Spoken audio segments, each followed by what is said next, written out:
Tapos nung bago pa tayo sa programang ito mga kapatid, ay pinaparefute na po ito sa atin. Ito pong, kasi ito yung mga sagot natin doon po sa argumento ni Brother Soriano na patungkol po sa mga karumal-dumal. Ito po kasi ay tanong ng isang Adventist, Atidan, no? Adventist nagtanong kay Soriano, ha? Ito po, pakinggan muna natin bago natin bigyan ng explanation o sagot mga kapatid. Tama. Kung ang pagkain ng laman ng baboy ay may kaparusahan sa pagdating ng huling panahon, bakit ngayon meron kumakain? Kung ito ay binago, saan natin ito mababasa?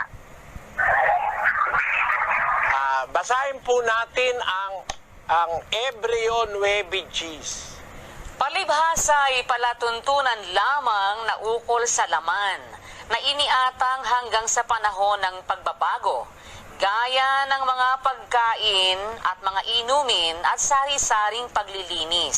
Ayan, kapatid, parang si San Pablo na ang kausap mo dyan. Sabi ni San Pablo, palibhasa yung palatuntunan sa Israel, palatuntunan lamang na ukol sa laman na iniatang hanggang sa panahon ng pagbabago, gaya ng mga pagkain, mga inumin at sari-saring paglilinis. Ayan, so mga minamahal, ay ginamit ng Brother Soriano yung pong Hebreo 9:10 na talagang wala na daw yan mga minamahal, pwede nang kainin dahil nga daw doon sa binabanggit doon sa talata. Pero napapansin ba ninyo ay bago natin talakayin pala yun, yung pong nagtanong dyan ay Adventist mga kapatid. At yung tanong niya kung ang pagkain ay may na pagkain ng baboy ay may kaparusahan pagdating ng huling araw, bakit maraming kumakain? Dapat yung kapatid nating yun, hindi nagtanong doon sa kumakain. Dapat nagtanong doon sa hindi kumakain, mga minamahal. Bakit? Kasi yung kumakain, ang sasagot noon, taliwas doon sa tinuturo ng Biblia, mga minamahal. Halimbawa, yung sagot ni Brother Soriano na yun ay pwede nang kainin dahil daw doon sa binanggit. Masahin natin ulit mga kapatid, ha?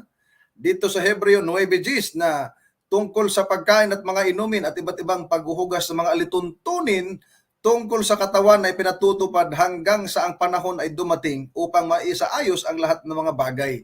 So ito ba ay, ang context ba nito na ginamit ni Mr. Soriano, mga minamahal, ay context ba ng mga karumal-dumal na ipinakakain na? Okay? Context ba na ito ay para sa karumal-dumal? Mali ka agad. Bakit? Kasi ang context na ito, mga minamahal na mga kapatid, ay doon po sa comparison ng panlupa at panlangit na sanktuaryo na kung saan doon ginagawa yung pong mga paglilinis mga kapatid at paghahandog nung pong mga hayop at dugo ng hayop mga kapatid ko para sa kapagpatawad ng kasalanan. Kaya malayo po ang konteksto na ginagamit nung talata ni Mr. Soriano, mga minamahal. Kaya ang payo natin, doon po sa mga Adventist na, halimbawa, medyo confused kayo, naguguluhan kayo doon sa inyong nabasa at atin pong itinuturo o sa paniniwala o sa ating doktrina, hindi kayo magtanong doon sa ibang relihiyon o ibang samahan. Bakit? Kasi ang sagot doon, mali, mga kapatid. Ha? Mali ang sagot doon. Dito kayo magtanong sa atin pong mga ngaral. Marami naman tayong mga ngaral para bibigyan kayo ng akma at tamang sagot, mga minamahal na mga kapatid. Kasi kung doon kayo magtanong, ay sasagot niyan. Una, out of context. Mali ang sagot, mga kapatid. Bakit? Hindi po yan context patungkol sa karumal-dumal, mga minamahal na mga kapatid. Hindi yan context patungkol sa mga karumal-dumal. Yung pong 9:10 ng Hebreo. Bakit? Kung ating titingnan, mga minamahal na mga kapatid, may binabanggit dyan na mga pagkain. Okay? Mga pagkain. So therefore, kung pagkain ang binabanggit, hindi karumal-dumal.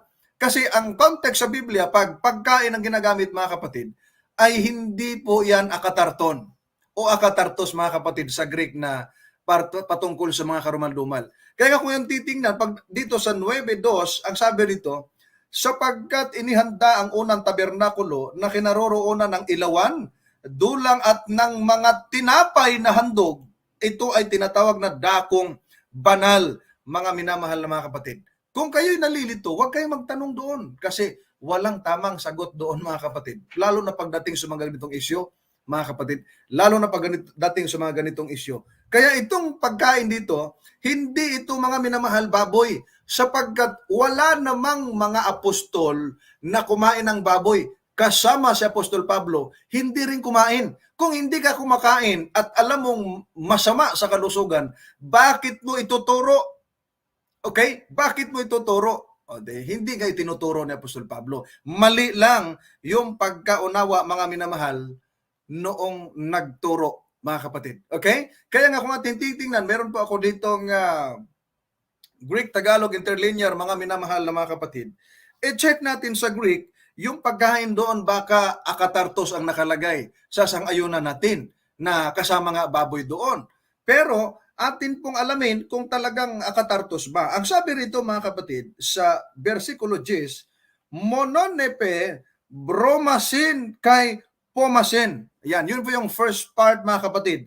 Ang sabi rito, tungkol sa mga pagkain, ang nakalagay, bromasin, galing sa root word na broma, mga minamahal na mga kapatid. Hindi pala ito patungkol doon sa mga akatartos o yung tinatawag na halimbawa o yung koinos mga kapatid, na tinatawag nating na dumihan o nahaluan ng karumal-dumal. Walang ganun mga kapatid. So ang sabi rito mga kapatid, at mga inumin, kasi kung ito'y karumal-dumal, dapat hindi bromasin ang nakalagay. So dyan pa lang sa talatang yan, out of context mga kapatid. Bakit? Kasi ang konteksto dito, ito po'y comparative na pagkasulat ng Apostol Pablo sa panlupa at panlangit na mga sanktuaryo. Kaya nga kung inyong susundan mga minamahal na mga kapatid, ay ang banal na espiritu ang nagtuturo dito. Sa verse 8, sa pamamagitan nito, itinuturo ng Espiritu Santo na hindi pa na inahahayag ang daan patungo sa sanktuaryo habang nakatayo pa ang unang sanktuaryo o yung unang sanktuaryo ginagamit mga kapatid. At kung ating titingnan, yung ginagamit na verse 10 na doon sa mga tinatawag na mga pagkain, mga inumin, wala doong baboy. At hindi yun issue ng karumal-dumal. Pagdating nga sa verse 11, ngunit nang dumating si Kristo na pinakapunong pari ng mabubuting bagay na darating sa pamamagitan ng lalong dakila at lalong sakdal na tabernakulo na hindi gawa ng mga kamay ng tao, sa makatuwid ay hindi sang nilikhang ito, mga minamahal na mga kapatid. So dito, kung ating babasahin ang buong konteksto ng Hebreo 9, mga kapatid, ay may mga tinatawag tayo ditong mga paghahandog at yung ginagamit ng dugo, ng turo ng kambing, ng baka, para sa ikalilinis, mga minamahal na mga kapatid. Kung yung babasahin yung verse 13 hanggang verse 14, mga minamahal na mga kapatid. So yung issue na ito, walang kinalaman yung karumal-dumal. Okay? Walang kinalaman ng karumal-dumal at out of context ang ginamit niya. Isa pa, binabanggit natin. Kung ito po ay ang karumal-dumal, kung bawal lang sa Israel, kasi kung sa Israel lang, bakit kailangan pang linisin kung hindi bawal sa hintil? What's the purpose mga kapatid sa pagbabawal o paglilinis kung ito'y hindi naman bawal sa mga hintil? Yan ang malaking problema mga minamahal mga kapatid. No? Pakinggan natin yung next video kung ano yung sagot niya o yung isa pang dagdag niya nga sagot. Linis. Kaya nung namamahala na ang mga apostol sa iglesia, sinabi nila, wag na kayong maghatulan tungkol sa pagkain, sa pag-inom, sa bagong buwan, sa araw ng Sabat. Basahin natin ang 2:16 ng Colossians. Sino man nga ay huwag humatol sa inyo tungkol sa pagkain o sa pag-inom o tungkol sa kapistahan o bagong buwan o araw ng Sabat. Ayan, yung mga pagpinagbabawal nung araw, hindi na po ipinagbabawal sa bagong tipan. Kaya wag na kayong humatol tungkol sa pagkain, sa pag-inom, sa mga kapistahan, sa bagong buwan o sa araw ng Sabat. Bakit? Ano ba ang ginawa ng Panginoong Hesus nung dumating siya? Tungkol doon sa mga bawal-bawal ang baboy, bawal ang kung ano-ano. Ano ba yon? Bawal ang hipon, bawal ang talangka, bawal ang alimasag, bawal ang alimango, bawal marami. Ano ba ang ginawa ni Kristo diyan? Sa Marcos 7:19. Sapagkat hindi pumapasok sa kanyang puso, kundi sa kanyang tiyan, at lumalabas sa dakong daanan ng dumi. Sa salitang ito'y nililinis niya ang lahat ng pagkain. Nakita nyo kapatid, sa panahon ni Kristo, sa pamamagitan ng kapangyarihan ng kanyang salita o ng kanyang deklarasyon, nilinis niya ang lahat ng pagkaing ipinalalagay ng una na marumi, gaya ng baboy, hipon, talangka, alimango, tulya, tahong, talaba. Bawal yun nung araw eh. Pero sabi niya, hindi naman pumapasok sa puso yun. Pumapasok lang sa bibig, sa tumutuloy sa tiyan, nilalabas sa daanan ng dumi. Sa salitang ito, nililinis niya ang lahat ng pagkain. Kaya po, sa panahong Kristiyano, nilinis na ng Diyos yan sa pamamagitan ng salita ni Kristo. Ayan, yung binanggit mga kapatid. No, unahin natin, bago sa Marcos, banggitin natin unahin natin yung Colosas mga kapatid. At nung namamahala na daw ang mga apostol, pwede na bang kainin nung namamahala ang mga apostol? Una natin tanong dyan, bago natin sagutin dito po sa Colosas. Yung bang namahala ang mga apostol, may itinuro ba ang mga apostol na nilinis na ang baboy directly? Mga kapatid, dahil doon po sa Lumang Tipan o sa Levitico at sa Deuteronomio, ay direct na bawal yung baboy at iba pang mga karumal-dumal. Dahil marumi. Pagdating ba sa Bagong Tipan, mga minamahal na mga kapatid, ay sila din ba ay sinabihan na nilinis na ang baboy? Walang ganon mga minamahal na mga kapatid. Kaya yung gamitin niya ang Colosas na kaya't ang sino man ay huwag humatol sa inyo tungkol sa pagkain at inumin o tungkol sa kapistahan o bagong buwan o mga araw ng Sabath, ay mali na naman ang konteksto mga kapatid. Sasabihin na naman hindi na daw bawal yung baboy, mga talangka, ano pa ba yung mga binanggit niya, kasi ay wag na daw humatol. Ibig sabihin mga kapatid, ay sa kanila ay pwedeng kainin. Pwede nang kainin. Pero alam niyo ba ang teksto na ito mga kapatid, ay ito po yung mga tinatawag nating mga alituntunin na sulat ng kamay. Dapat sinimulan sa 14 na salungat at ito'y ipinako na sa cross mga kapatid. Halimbawa, pagdating sa mga aral ng Sabath mga kapatid, hindi po ang Sabath isa lang sa Biblia. Marami. Yung mga ceremonial Sabbath meron. At meron ding moral Sabbath. Alin doon ang ipinako sa cross? Ayun pong mga ceremonial mga kapatid. Kasama ba yung ikapitong araw? Of course na. Bakit? Kasi yan po ay tinatag ng Diyos bago pa man magkaroon ng bayang Israel. Ang pagbabawal ng marumi at malinis mga kapatid, yung panahon pa lang ni Noe, meron ng marumi at malinis na hayop eh. Wala pa yung bayang Israel. So makita ninyo mga kapatid, hindi na naman tama ang context. Bakit? Kasi yung pong salitang pagkain dito mga kapatid, hindi na naman nakatartos o hindi naman tumutukoy sa mga marumi. Mga binamahal, ang nakalagay dito ay brose, galing sa Greek word na brosis mga kapatid. It is an act of eating. Pagkain pa rin mga kapatid. Wala talagang apostol na nagtuturo na yung marumi ay pwede nang kainin. Walang ganon. Bakit? Kasi kung meron nagtuturong ganon mga kapatid, dapat meron na nakatala sa Biblia nang kumain sila ay merong kumain na ng karumal-dumal. Wala mga kapatid. Kung inyong napanood yung ating mga debate patungkol sa karumal-dumal na mga hayop, wala pang isa na mga nakadebate tayo at yung ating mga kamanggagawa, kamangangaral mga kapatid, na may nakabasa na against sa ating sa Biblia, sa doktrina na ating pinaniwalaan na sa Biblia, na may kumain ng karumal-dumal na mananampalataya, even the apostles mga kapatid. Walang ganon. At kung ating titingnan mga kapatid ko, pagdating dito sa tinatawag nating Apokalipsis, Kapitulo 18, napakaliwanag nito eh. Versikulo 2 mga kapatid. Ang sabi rito, ito ay nasa last part na ng book ha, o last book of the Bible na. Tapos na yung Colossus, matagal na. Sabi rito, at siya'y sumigaw ng may malakas na tinig na nagsasabi, bumagsak, bumagsak ang dakilang Babylonia. Ito'y naging tirahan ng mga demonyo, pugad ng bawat espiritong karumal-dumal at pugad ng bawat karumal-dumal at kasuklam-suklam na mga ibon. So kung nilinis na mga minamahal, bakit meron pang mga marumi? Okay? Halimbawa, kahit yung gawain, nasabi doon, naroon yung mga lumilipad, gumagapang at tigapat ang paa. Ay tinanong ko yung isa nakadebate natin. Ang tanong natin, yun bang nandoon sa pangitain, naroon ba yung mga nasa dagat? Sagot eh.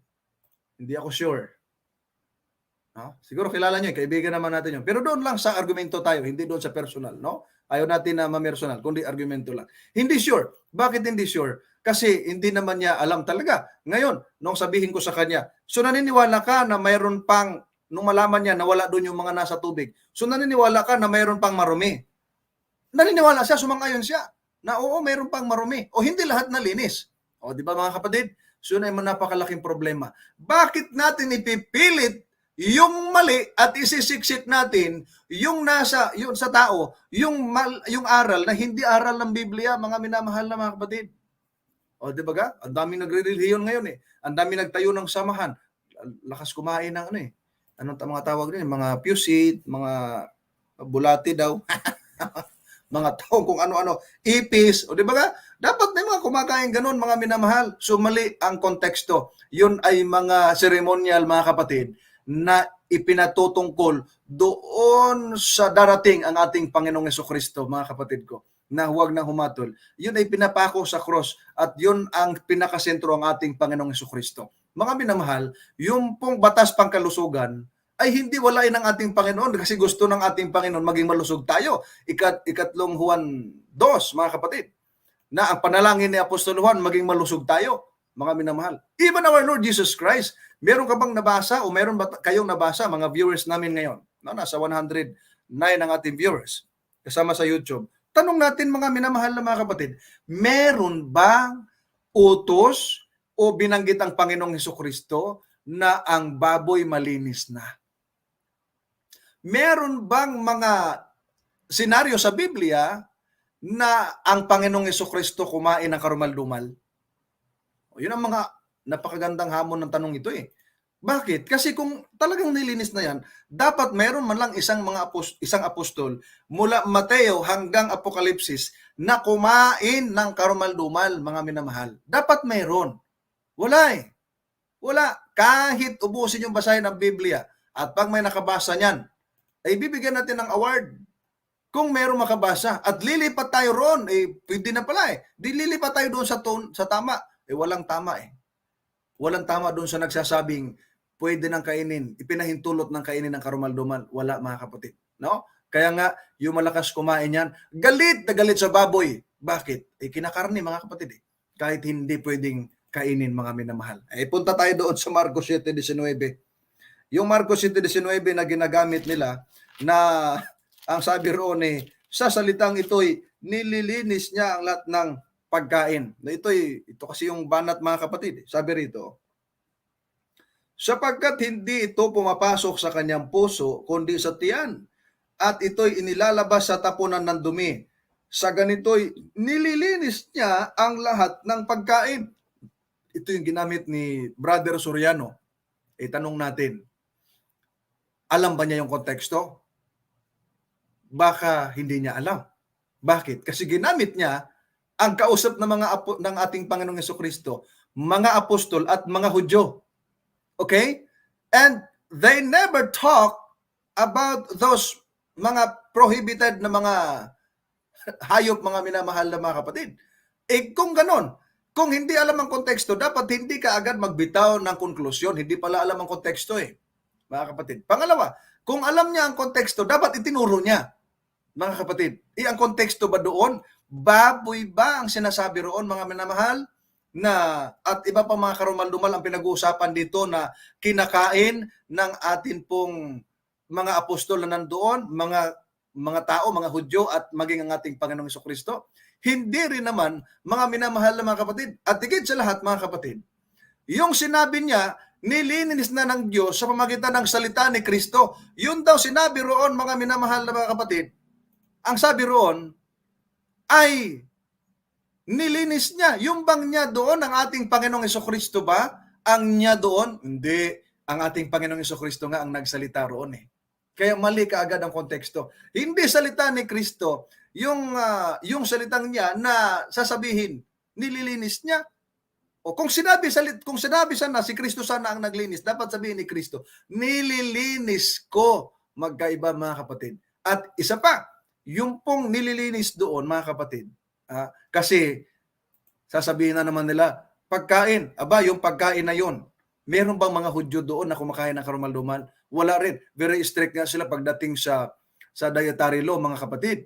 Ngayon, kung hindi yun karumal-dumal, ano yun? Ay nakalagay na naman sa Greek, mga kapatid. Hindi na naman nakatartos. O, bibigyan natin ha. Dito tayo sa Marcos Kapitulo 7. Ayan, no? Sa Kata Marcon, versikulo 19, ang nakalagay sa dulo, mga kapatid, katarizon, pantata, bromata, ay bruma na naman, mga kapatid. Bruma na naman. Okay? Kaya nga kung ating titingnan, yung pong kinain nila dito, bakit bromaton? Galing sa Greek word na broma. Ha? Bakit galing sa Greek word na broma? Yung kinain nila, mga kapatid ko, hindi po baboy.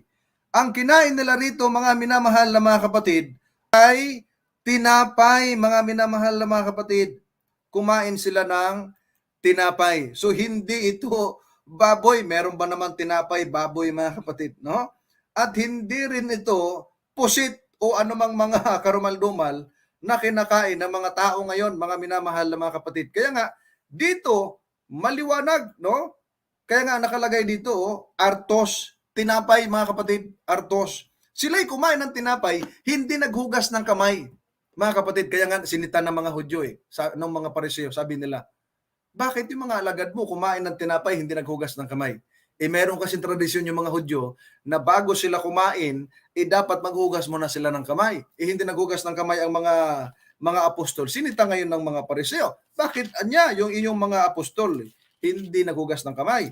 Mga kapatid, ang sagot na Kristo, hindi ang pumapasok ang nagpaparami, kundi yung lumalabas. Aba, kinuot ka agad yan ang iba. Kahit yung mga Katoliko, kinukuot yan Ay, pwede palang kumain. Di pala nagpaparumi yung pumapasok Ay, mali na naman. Pati yung karumal-dumal, kakainin mo. Mali. Ang konteksto dito, sabi rito, basahin natin ha.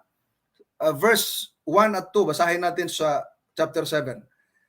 Nang sama-samang lumapit sa kanya ang mga Fariseo at ang ilan sa mga eskriba na nanggaling sa Jerusalem, kanilang nakita ang ilan sa kanyang mga alagad na kumakain ng tinapay na marurumi ang mga kamay. Hindi sinabi rito, marurumi ang tinapay dahil baboy. Hindi. Marumi ang kamay. Sa makatuwid ay hindi hinugasan. Ayan. Ngayon, ano ang isyu, mga minamahal?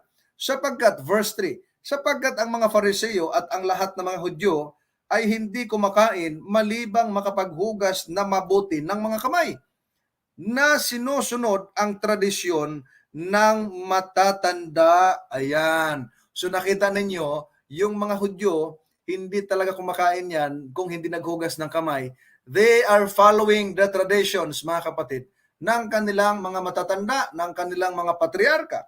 Pagdating sa verse 4, sabi rito, kapag nanggaling sila sa palengke, hindi sila kumakain malibang nalinis nila ang kanilang mga sarili. At marami pang ibang bagay ang kanilang sinusunod gaya ng mga paghuhugas ng mga tasa, mga pitsil, at mga lalagyan tanso, mga minamahal. Kaya, ang sabi dito, siya tinanong ng mga Fariseo at mga eskriba, bakit ang iyong mga alagad ay hindi lumalakad ayon sa tradisyon ng matatanda, kumakain ng tinapay na marurumi ang mga kamay? So nakita ninyo, mga minamahal na mga kapatid, kumakain ng mga apostol ng tinapay, hindi baboy. At kumain sila, hindi naghugas ng kamay. Kaya nga, nililinis niya pagdating sa tiyan. Nililinis niya. Sino yung niya? Yung kumakain. Yung tiyan ng kumakain, mga kapatid. Yan yung nakalagay sa Biblia. Yan yung tamang paliwanag. Hindi yung nililinis sa salita ni Kristo. Walang sinabi si Kristo doon na nililinis ni Kristo yung baboy. Wala. Hindi baboy ang isyu doon. Hindi kausap ni Kristo mga hintil. At isa pa, bakit lilinisin ni Kristo para kainin ng mga apostol kung sa Hudyo lang ito bawal? Napakalaking problema, mga kapatid. No? Napakalaking problema. Bakit? Kasi ang iba't ibang mga talata, iba't ibang konteksto, pinagdudugtong-dugtong, pinagtatahi kaya magkaibang kulay, mga kapatid. No? Magkakaiba ang kulay. Parang damit, pagka kumukuha ka ng iba't ibang kulay, idugtong mo, parang rainbow, mga kapatid. Ganyan ang pagkagamit ng talata pag hindi alam ang konteksto, mga minamahal na mga kapatid. Okay?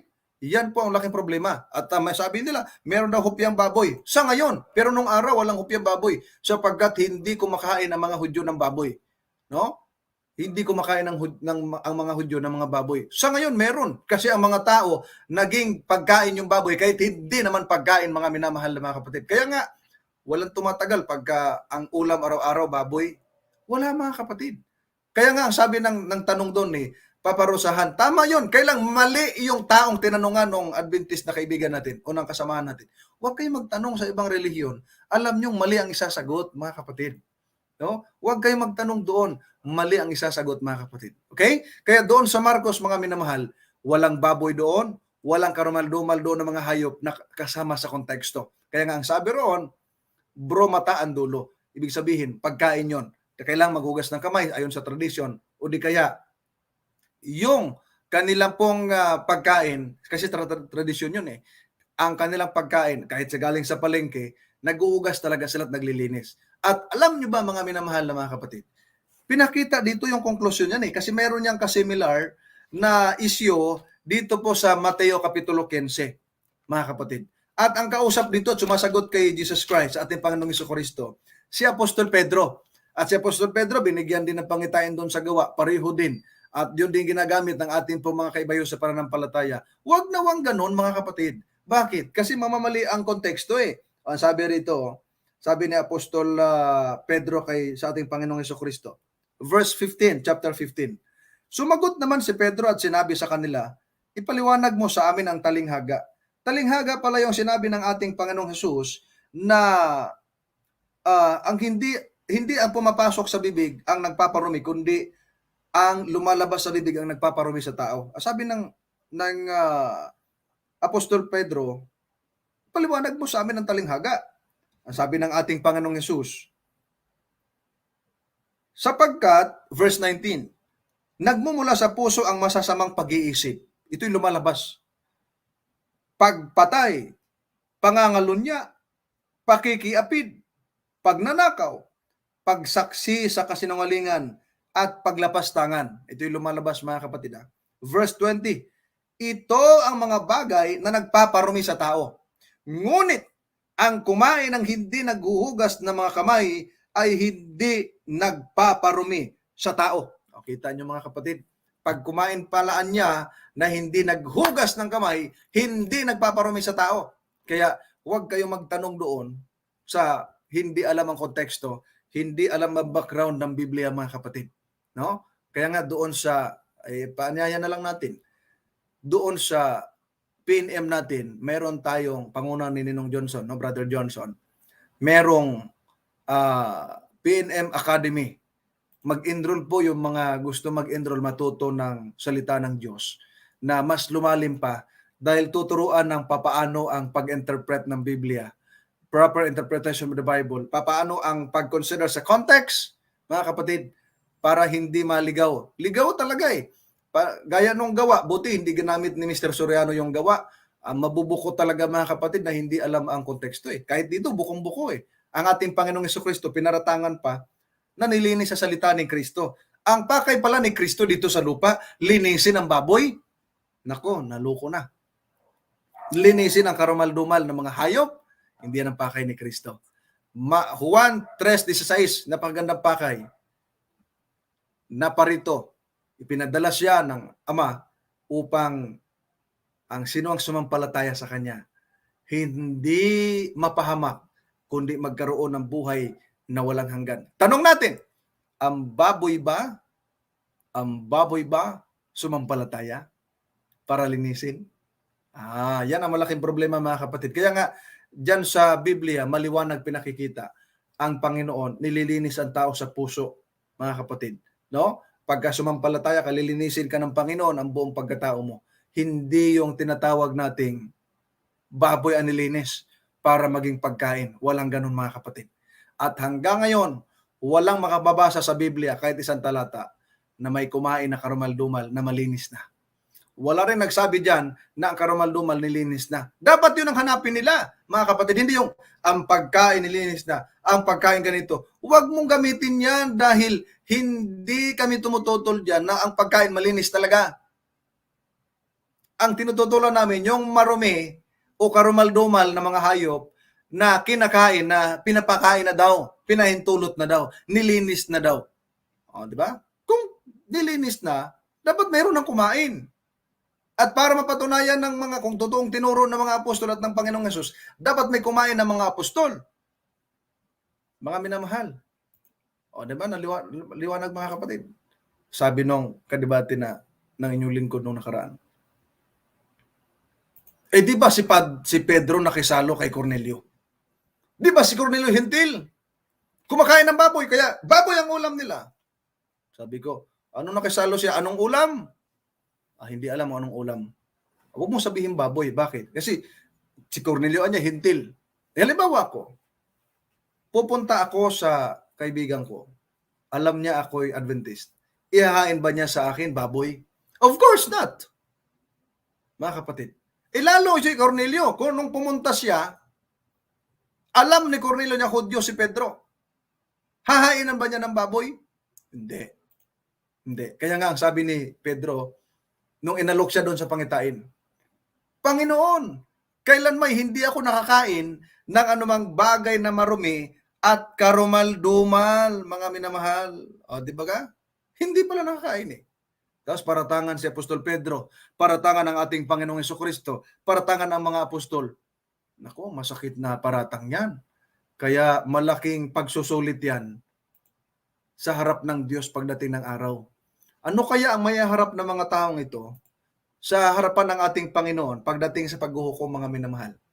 Ano kaya? Sasabihin, Panginoon, di ba? Di ba? Siguro, ang tawag nito, kakausapin niyo ang Panginoon at tatanungin, Panginoon, di ba nilinis mo na? Kaya kumain kami. Aba, sasabihin ng Panginoong Hesukristo siguro, o saan nyo nabasang sinabi kong nilinis ko na yung karumal-dumal? Wala nga, mga kapatid. Wala. Walang sinabi, kahit ang mga apostol walang mabasa sa Biblia na nilinis na ang karumal-dumal na mga hayop para kainin. Wala ganon. Wala. Kaya yung tama, wag maliin. At yung mali ninyong pagkaunawa, mga kaibigan namin, wag ninyong i-insist. Try to open your mind, no? Ang iba nating mga nagbi-blink-blink pa, diyan. Hayaan mo na. Ganoon talaga eh. Wag nating i-insist, mga minamahal. Open lang yung mind. Alam nyo ba yung mga kaibigan nating ADD, pagka medyo nasaktan sila, gagawan yung video pagputol-putulin, tapos pag kontra-kontrahin, mga minamahal. Gaya nung panahon nung nasa KB pa kami. Ganon sila. Makikita tuloy natin na hindi talaga sila sa Diyos, sapagat yung sa Diyos, hindi ganyan mga minamahal. Hindi ganyan.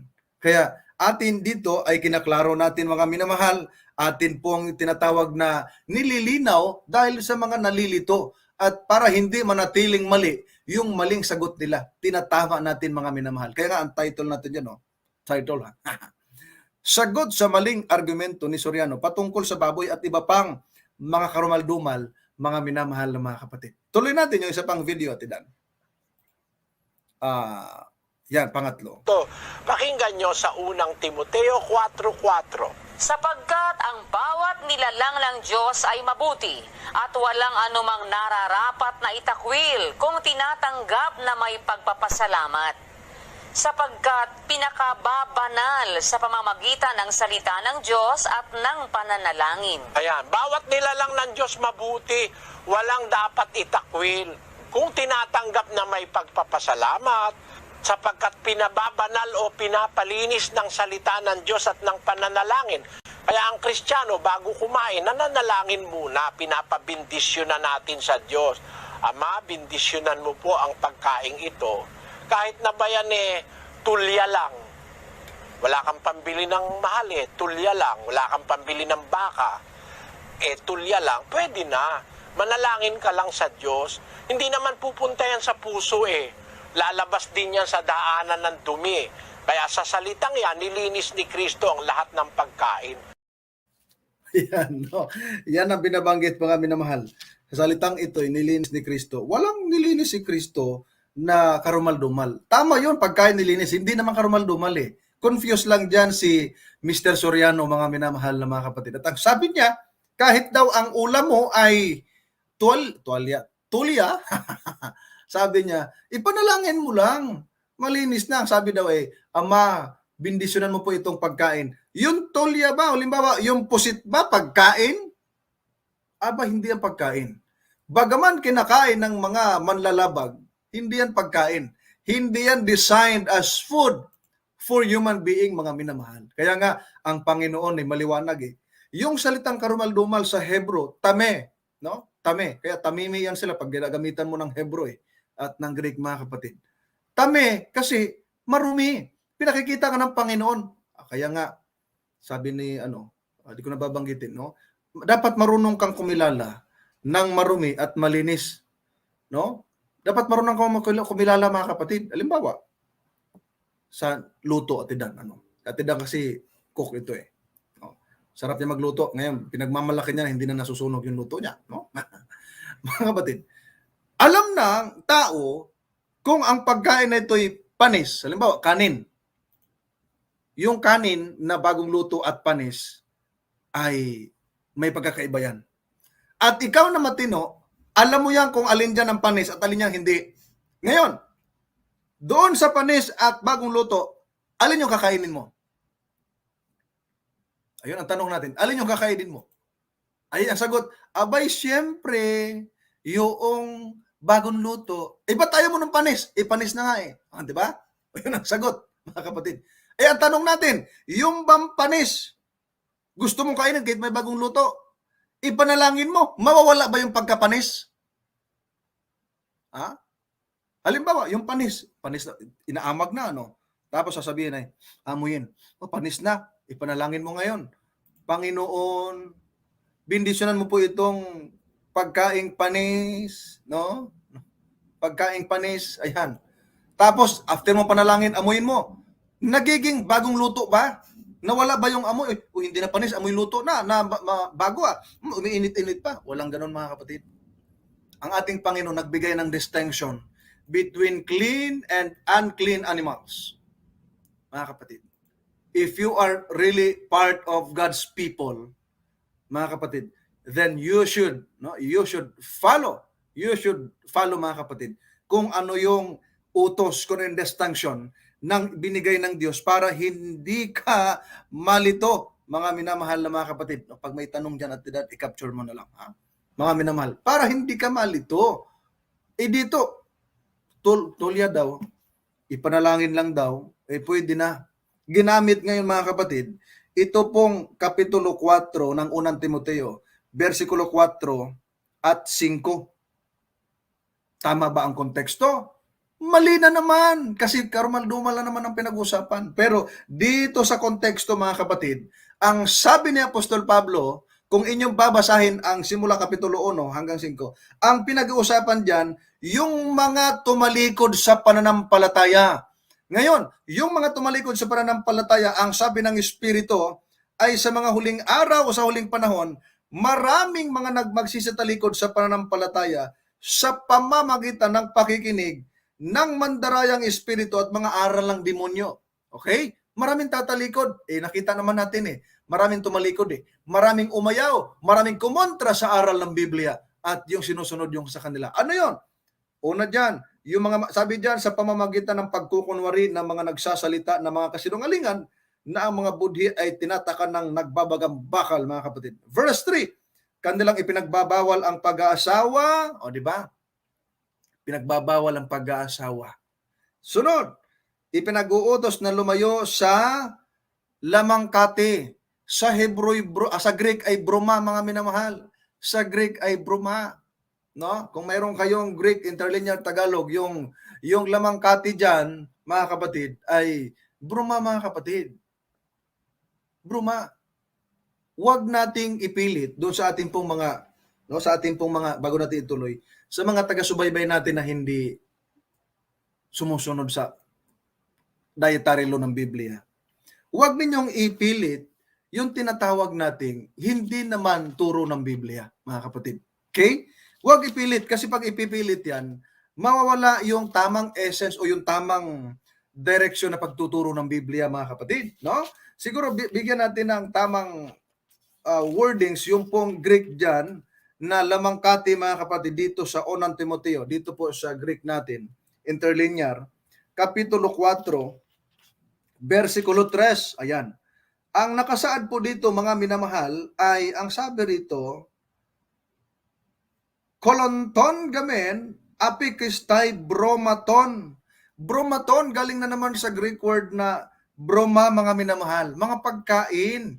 Ipinagbabawal yung broma, ibig sabihin meat, food, mga kapatid. Ipinagbabawal ng mga nagsilayo o tumalikod sa pananampalataya at ipinagbabawal din yung pag-aasawa. Broma to nang nakalagay. Wala naman diyang nakalagay, mga kapatid, na akatartos. Wala eh. Kaya ngayon, debate ni Brother Camacho at ni Fuentes, patutunayan ni Fuentes na ang nagtuturo ng pagbabawal ng baboy ay sa demonyo. Mali yun eh. Bakit? Lapastangan yon sa nag-utos ng pagbabawal nun, ang Diyos, mga kapatid. Lapastangan yon, ang Diyos ang nag-utos, tapos sasabihin mo ang nagbabawal nun sa demonyo. Nako, mahiya ka sa harapan ng Diyos. No, mga minamahal namin ng mga kaibigan, no? Mahiya tayo. Mahiya tayo pagkaganyan, patutunayan mo na ganyan. Nako, delikado 'yan, no, mga kapatid. At ang sabi rito, verse 4, dito ginamit ni Mr. Soriano. Verse 4 at 5, mga kapatid. No, sabi riyan, sapagkat ang bawat nilalang ng Diyos ay mabuti at walang anumang dapat tanggihan kung tinatanggap ito na may pagpapasalamat, sapagkat ito ay pinababanal sa pamamagitan ng salita ng Diyos at ng panalangin. Ngayon, ang tanong natin, sabi kasi nila, yung sapagkat ang bawat nilalang ng Diyos ay mabuti. Tama naman, pero yung bang lahat ng mabuting nilalang ay mabuting pagkain? Aba, hindi. Halimbawa, kutsilyo. Ang kutsilyo ay mabuting panghiwa ng mga lamas. Ano bang Tagalog sa lamas, Ate Ben? Mga sahog, ano, tawag niya, mga ingredients, at tawag niyan, mga sibuyas, ganyan, mga panghiwa sa mga pangluto, no? Panakot ba? Baka matakot tayo. Pero pag ipangsaksak mo sa tao yan, hindi yan mabuti na gawin, mga kapatid. Kita ninyo? O di kaya ang ibang mga bagay na nararapat, halimbawa, ang tao, nilikha na mabuti. Okay? Noong nilikha ang tao na mabuti, hindi lang ibig sabihin na ang tao mabuting kainin. Okay? Ano bang tawag sa tao kumakain ng kapwa-tao? Cannibal. Di ba ka, mga kapatid? Papayag ba tatawagin kang cannibal kasi kumakain ka ng kapwa-tao? Yan ang malaking problema. Pag sinabi mo mabuti, lahat ba ng mabuting nilalang ay pagkain? Hindi. So therefore, hindi lahat pala. So ang baboy, mabuti bang kainin? Sasabihin nila, oo, sa Biblia, hindi. Bakit? Hindi naman yan nilalang para kainin. Tanong nila, anong purpose? Bakit siya nilalang? Nilalang pa siya ng Diyos, hindi pala kainin. Tayo, ba't nilalang pa tayo ng Diyos, hindi pala tayo dapat kainin? Di ba? Dahil may purpose. Ang tao, para mamahala sa lahat ng nilikha ng Diyos. Ang baboy, para maging scavenger, mga kapatid, basuriro. O sa dagat, bakit may mga alimango, pusit, mga dapat hindi kainin? Kasi mga basurero sa dagat yan, mga kapatid. Kinakain ng tao. Kaya nga, pag ang tao laging may sakit, high blood, atake, sakit sa puno ng kolesterol, pa-check up ngayon. Sabihin sa doktor, Dok, pa-check up ako, Dok. Sabihin na nga, dami mong mga bad cholesterol, nanay. Okay? Para maiwasan ka niyan, ito, maintain mo yung gamot. Huwag ka nang kumain ng baboy. Huwag ka nang kumain ng alimango. Huwag ka nang kumain ng pasayan. Ito po ay totoong karanasan nito ng tiya ko, mga kapatid. Totoong karanasan nito ng tiya ko na malakas kumain ng ganito, mga kapatid. Yan ang malaking problema. Bakit? Kahit baboy o kahit doktor, alam niya na hindi maganda yan sa kalusugan ng tao, mga kapatid. Kaya, huwag gamitin ito. Maling konteksto ang pagkagamit ng talatang ito, mga kapatid. Maling konteksto. Ang konteksto nito, yung mga tumalikod sa pananampalataya, iniwan nga yung aral ng Biblia. Ang problema tuloy, mga kapatid, ang gusto nilang palabasin, ipanalangin mo lang yung, halimbawa, buong isang baboy, lechon, lechon, dito sa lechon tayo. Siguro gutom na ngayon yung mga nanonood sa atin ng mga hindi kapatiran. Lechon na baboy. Bumili ka ngayon ng ulo. Kasi paborito mo yung mga, ano ba tawag dyan? Ulo, mula batok hanggang ulo. Binili mo. Nung binili mo, ipinalangin mo ngayon. Ipinanalangin.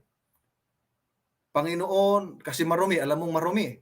Panginoon, bindisyonan mo po itong ulo ng baboy. aba, nalinis.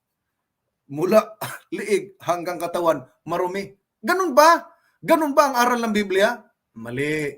Aral ng Biblia, ang marumi, marumi. At kahit anong panalangin mo niyan, hindi ang maging malinis. Dahil nilikha ng Diyos yan, ang kanyang nature, marumi, mga minamahal na mga kapatid. Bakit? Kasi hindi kasi siya nilikha para pagkain ng tao. Ang totoo niyan mga kapatid, ang original na pagkain ng tao, hindi talaga karne eh. 1.29 ng Genesis mga kapatid. Ang sabi ng Biblia, ang pagkain ng tao, yung mga grains, vegetables, fruits mga kapatid, at iba pang mga nuts, yan, mga ganyan. Yan ang pagkain ng tao, original mga kapatid. Binahintulot lang naman yung karne doon sa panahon ni Noah na wala ng mga fruits dahil sa nasira mga kapatid nung baha. Ngayon, nung bang nagpaakyat ang Diyos doon kay Noah, ano bang sinabi doon mga minamahal? Sabi ng Diyos, doon sa malinis, tig-7 pares. Ang Diyos ang nagsabi sa hindi malinis, therefore marumi, ay 2 pares. Ngayon, paano nalaman ni Noah na merong malinis, merong marumi? O kita ninyo, merong malinis, merong marumi na mga hayop. Of course, it was God who taught Noah mga kapatid, o nagturo kay Noah na merong marumi, merong malinis at alam na yung kaibahan mga minamahal na mga kapatid. Iyan natin makikita yung sa Diyos talaga at hindi sa Diyos mga kapatid. Sabihin lang, sa Israel lang yan. Pero meron ng marumi, meron ng malinis sa panahon ni Noe, wala pang Israel. Sabat, sabihin lang, sa Israel lang yan. Yung Sabat, nilikha, wala pang Israel. Nandyan pa sa tinatawag nating Genesis mga kapatid.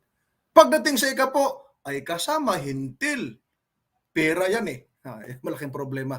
Di ba yung mga Baptist, kaibigan natin, kinukontra ang 10 utos, nakipagdebate pa eh. Kinukontra ang pagbabawal sa karumal-dumal. Gusto lang kainin talaga. Kinukontra ang Sabat dahil sa Israel lang. Pagdating sa ikapo, sino inutusan? Israel din. Pwede ang mga hintil sa ikapo. Pwede. Ayun nako, malaking problema mga minamahal na mga kapatid. Doon po sa may mga tanong mga kapatid, no? Lagay nyo lang po sa comment section. Di ba? Nag-comment si brother, sister Chodron, no? Doon daw sa Macabeo. Opo, doon sa Macabeo. Doong may mga mananampalataya doon. Pinilit na pakainin ng baboy. Ang sabi ng mga mananampalataya, mas maigi pang patayin kami. Hindi kami kakain ng baboy. Kita niyo? Sabi ng Apostol Pedro, 5:29, nang gawa, mas mabuting sumunod sa Diyos kaysa tao. Mga minamahal. Kaya nga ang payo natin, huwag kayo basta-basta maniwala sa mga ngaral. Hindi tinuturo yung laman ng Biblia. Hindi nababasa. Akala ko ba yung mga ADD, litra por litra, di ba? Si Mr. Sora, dapat niya litra por litra. Pero pag hindi nabasa yung kanyang paninindigan, hindi na litra por litra. Mga kapatid, pagsasalitaan ka ng hindi maganda, mga kapatid. Doon tayo sumunod sa sinasabi ng Diyos. Mga kapatid, magkaroon tayo ng tinatawag na kapanatagan, pagkautos ng Diyos, ang sinusunod natin mga minamahal na mga kapatid. Okay?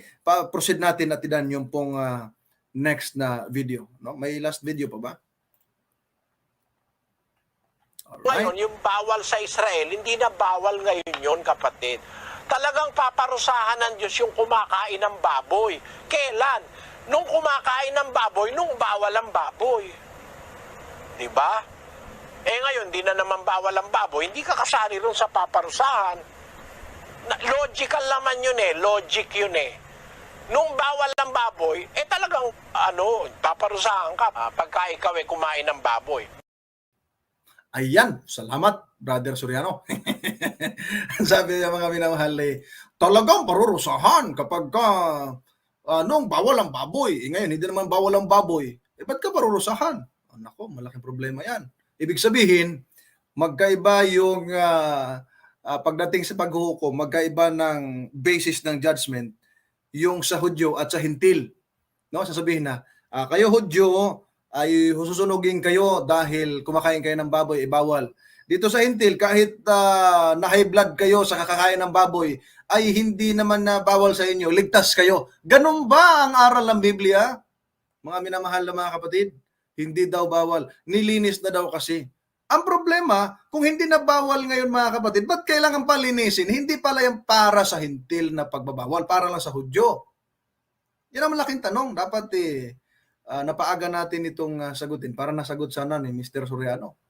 Bakit kailangan palinisin?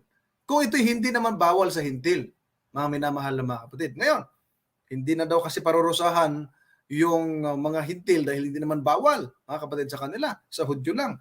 Tingnan nga natin ang sabi ng Biblia, kung talaga bang hindi kasama, mga minamahal, yung mga hintil. O, basahin natin ha, dito sa Isaias, ang kontekstong ito mga kapatid, sa ikalawang pagdating o sa pagdating ng ating Panginoon. Ha? Tingnan natin.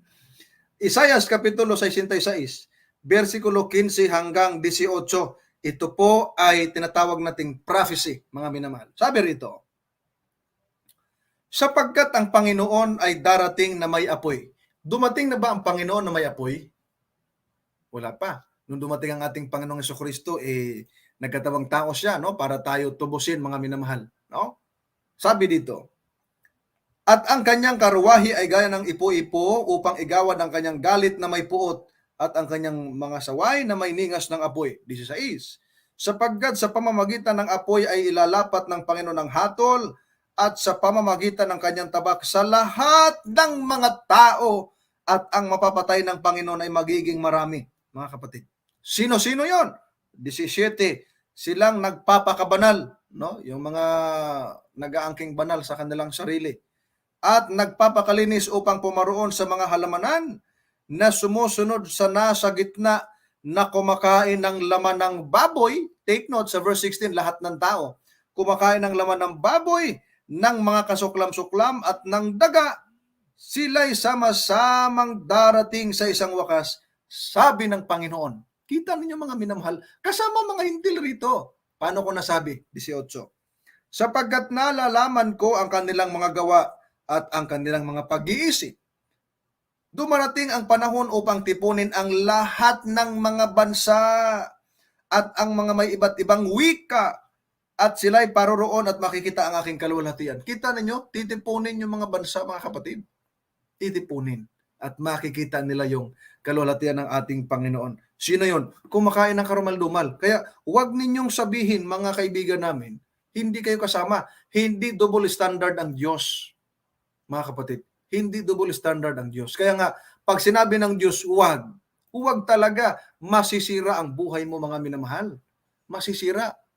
Yung Pangulong Duterte nga, no, nung ating mahal na Pangulo dito sa Pilipinas, sabi niya, ang droga, huwag niyong subukan, masisira ang buhay niyo. Di ba, mga minamahal? Ha? No, nakagano, huwag niyong subukan. Di ba, mga kapatid? Masisira ang buhay niyo. Di ba, mga kapatid? Bakit? Sira talaga lalo sira talaga, mga kapatid. Lalo na pag Diyos ang nagsalita. Naku, may paglalagyan, mga kapatid. Kaya nga, pag ikay nagkasakit dahil sa pagkain mo ng karumal-dumal, sa unang Korinto 3:16 at 17, hindi ba ganinyo nalalaman ng inyong katawan ay templo ng Espiritu Santo? No? Natitira sa inyo. Ang sino ang gumiba sa templo ng Espiritu Santo o sa templong yan ay gigibay ng Diyos sapagat ang templong ito'y banal at ang templong ito'y kayo, mga kapatid. Kita ninyo? Kaya nga, alam mo nang bawal, patuloy kang kumakain, malaking problema yan. Bakit? Pilipos 3:19, ang ginagawa mong Diyos, tiyan mo. Anong kahinatnan? Kapahamakan. Mapapahamak ka kapag sinusunod mo yung tiyan, mga kapatid. Kaya nga, si Lolo Mityong, yung lolo namin na Adventista, malakas kumain ng baboy nung nabubuhay pa, Tidan. Nung sa Adventista na, nandun pa rin yung tinatawag na parang habit na gusto niya kumain ng baboy, naglalaway daw siya kapag nakakarinig siya ng lechon ng baboy at kapag nakakita siya may kumakain ng baboy, mga kapatid. Ang sabi niya, Lord! Nung nabasa niya, mga kapatid, yung tawag nito yung Biblia, lalo na yung Pilipos 3:19, na ginawan Diyos-Diyosan ng tiyan kung anong gusto na kainin, kahit karumal-dumal kainin. Sabi niya, Lord, tanggalin po ninyo itong panlasa ko sa baboy. Aba, mga minamahal na mga kapatid, sa kanyang kapapanalangin, pag nakaamoy siya ng nilutong baboy, nasusuka na, imbis na siya naglalaway na gusto kumain, nasusuka na siya mga kapatid. Yung mag-asawa, kapatid na Des at kapatid na Mario, nung ating in-interview, sila po ay ongoing yung Bible study, nalaman na nila yung mga bawal na pinagbabawal ng Diyos na mga karumal-dumal. Alam na nilang bawal ang baboy. Kumakain sila ng baboy. Ang sabi nga nila, mag-testing nga tayong magluto ulit ng baboy. Apo, nag-testing mga kapatid. Dahil sabi namin, meron talagang mga uod yan at may mga trachea larva na binabanggit natin. Nag-testing ng luto talaga at kumain sila. Aba, buhay sila mga kapatid na patuto hanggang ngayon. Sinuka nila mga kapatid dahil masangsang daw yung amoy at ibang lasa na hindi pumapasok sa kanilang sikmura mga kapatid.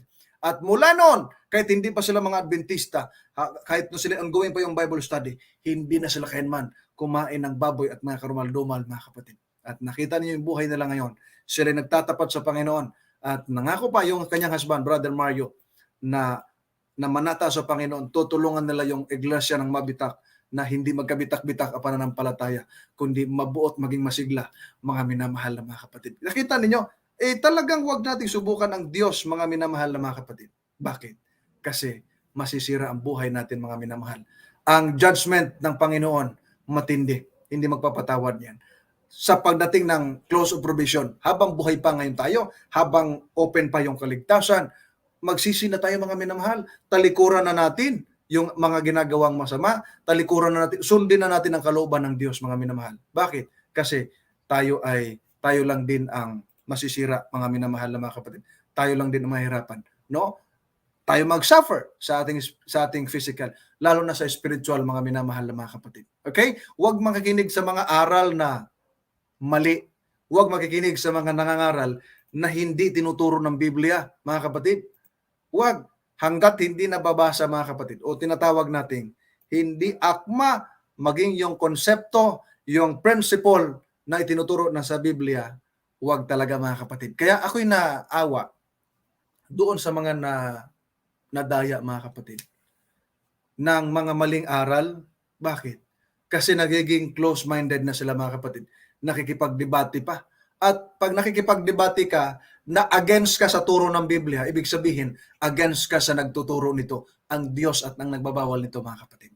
Lagi nyo tatandaan, once na kinokontra ninyo yung aral ng Biblia, kinokontra ninyo may ari ng aral, ang Diyos, mga minamahal na mga kapatid. Kaya, salamat na lamang, atin pong nakita, at atin po itong na-refute, mga kapatid.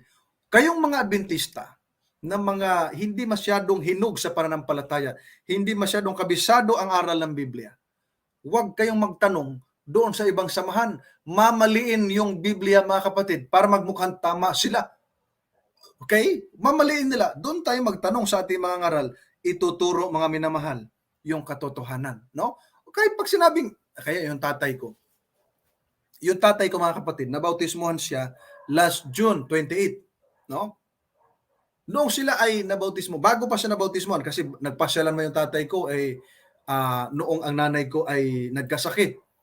Noon pa man pala, yung tatay ko hindi na kumakain ng baboy.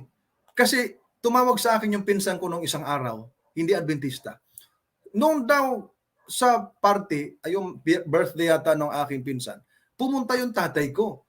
Yung tatay ko, iniwasan niya na yung pag-inom. Iniwasan niya yung paninigarilyo kasi alam niya, magkakasakit siya. Pero doon sa baboy, mga minamahal, hindi ba Adventista yung tatay ko noon, ha? Tumulong daw siyang maghakot at ayos noong sa baboy. Pero hindi daw talaga kumain. At pagkatapos daw nung magkakainan na, yung tatay ko umuwi, sabi nung pinsan ko. Kaya pala si Tio, hindi na kumakain ng baboy noong nandoon pa ako, sabi niya. Kasi ano na pala siya, kumbaga, ay handa na siyang magbago at talikuran, mga kapatid. Yung talagang hindi karapat-dapat. Kaya nga, mga minamahal na mga kapatid, mahihiya dapat tayo, lalo na yung mga Adventista na mga paganyan-ganyan, kita niyo yung kamay ko, paganyan-ganyan, no? Dapat hindi paganyan-ganyan, mga minamahal. Oh? Dapat straight, dapat dire-diretso. Ang goal natin, si Kristo. Ang goal ng ating mga mata, dapat doon lang sa ating Panginoon, mga kapatid. Dahil pag palingon-lingon ka, aba, maraming tukso, maraming mga temptation. Tapos sasabihin mo, "O tukso, layuan mo ako." Ay mali, dapat ikaw ang lumayo sa tukso. Diretso ka lang sa ating Panginoon, mga minamahal na mga kapatid. No? Diretso lang. No, ako po ay bagong Adventista, kasal ng aking pinsan. Aba, ako ay abay, mga kapatid. Nung magkainan na, ang kinatay pala ay baboy at kabayo. Nung magkainan, ay hindi ako kakain. Ay hindi ba? Ay hindi po. Sige, sardinas na lang. Doon lang sa sardinas na may kaliskis, mga kapatid. No? Doon na lang sa sardinas. Bakit? Kasi ang baboy at ang iba pang mga hayop na karumal-dumal, mga pusit, mga tawag niyan, yung mga alimango at iba pa, dinisign ng Diyos yan bilang basurero. Hindi yan nilikha ng Diyos para pagkain. Lagi nating tatandaan, mga kapatid, pag sinabi ng Diyos, sundin natin. Huwag nating labagin ng Diyos. Kapag nilabag natin ng Diyos, pakinggan ninyo mga minamahal na mga kapatid. 15:26 ng Exodo, napakaganda ng pagkasabi rito, mga minamahal na mga kapatid. Sabi dito, 26, na sinasabi, kung iyong diringgin ng buong tiyaga ang tinig ng Panginoon mong Diyos, at iyong gagawin ang matuwid sa kanyang mga mata, at iyong susundin ang kanyang mga utos, at iyong tutuparin ang lahat ng kanyang mga batas, walang ilalagay na karamdaman sa iyo na gaya ng inilagay ko sa Ehipsyo, sapagkat ako ang Panginoon na nagpapagaling sa iyo. Let us all remember, our best doctor, ang ating great doctor, best doctor ang ating Panginoon. Siya nagpapagaling. At siya naglalagay din pala siya ng karamdaman gaya nung nilagay sa Ehipsyo. Kapag sinusunod natin ng buong tiyaga o ng buong puso yung kanyang mga utos, tutuparin ang kanyang mga batas, sabi ng Biblia, walang ilalagay na kanang karamdaman, mga kapatid. Kapag nilalabag yan, malaking problema yan. Hindi ang Diyos ang masisira, ikaw eh. Ang Diyos, laging nariyan yan, umaalalay sa atin, gumagabay, nariyan para tayo'y palalahanan. Subalit, mga minamahal, kapag nilalabag natin, tayo rin masisira, mga kapatid. Tayo rin ang tinatawag nating mahihirapan. Tayo ang magsasuffer. Tayo, mga minamahal, ang mapapahamak. Ang mahalaga, sumunod sa Diyos. Hindi naman masama ang sumunod. Ang masama ang lumabag, mga kapatid. Kaya nga, ang Ecclesiastes 12:13, mga minamahal, ang sabi roon ay matakot kayo sa Diyos. Ito ang wakas ng bagay. Matakot kayo sa Diyos at sundin ang kanyang mga utos. Sapagkat ito ang buong katungkulan ng tao. Alin ang katungkulan ng tao? Ang sumunod sa utos ng Diyos. Hindi ang lumabag, mga minamahal. Kaya nga, I'm so blessed and I'm so thankful to the Lord. Ako'y galing sa Katoliko. Lumaki kaming kumakain ng baboy, kumakain ng dinuguan. Subalit, namulat sa katotohanan, I'm so blessed na ako po'y naging kapamilya, naging kaanib sa tunay na bayan ng Diyos, ang Seventh-day Adventist. Narito na, kumpleto na ang aral. Nasa taon na lang kung lalabag ka at susuway, mga minamahal na mga kapatid. Itinuturo ang healthy living, itinuturo ang maayos na pamumuhay at ang pagiging masunurin, mga minamahal. Kaya for me, in my 14 years sa Adventist, wala na akong nakitang ibang iglesia na nagtuturo ng akma mula sa banal na kasulatan. Only the Seventh-day Adventist